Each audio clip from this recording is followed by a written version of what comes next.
Hey everyone, welcome to Third Eye and Truth.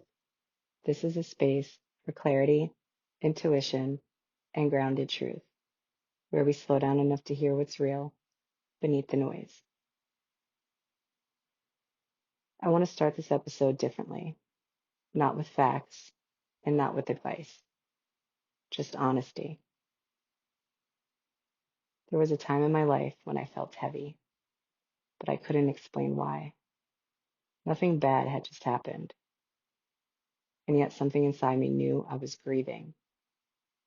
Not a person, not a moment, but a feeling of safety that I didn't even realize I lost yet.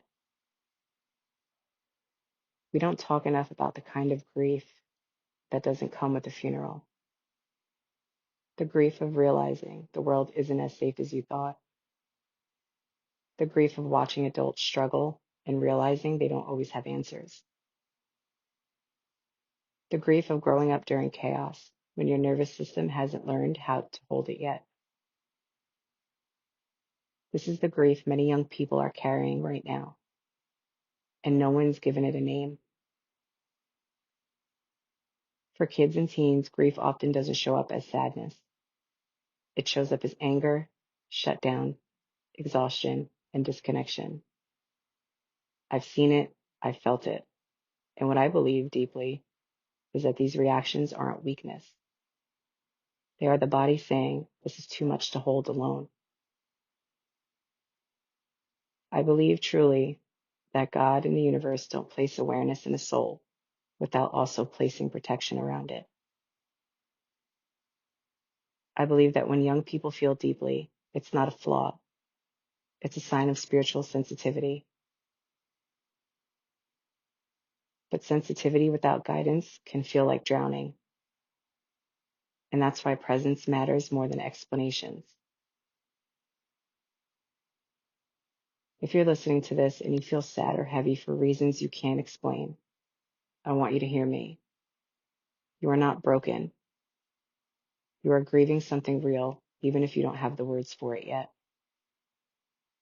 And you are not meant to carry that grief by yourself. There is a protection over your life that goes beyond what's happening right now. God sees you. The universe is holding you, and you are allowed to rest. As a parent, sometimes the most healing thing you can say isn't, you'll be okay. It's, that makes sense. When a child feels understood, grief softens. When they feel rushed to be fine, grief buries itself deeper. One of my deepest beliefs is this: nothing felt is ever wasted. Every emotion is information, and even grief has intelligence. It slows us down so the soul can catch up. It asks us to be gentle, and it reminds us that we are human in a world that doesn't always move with care.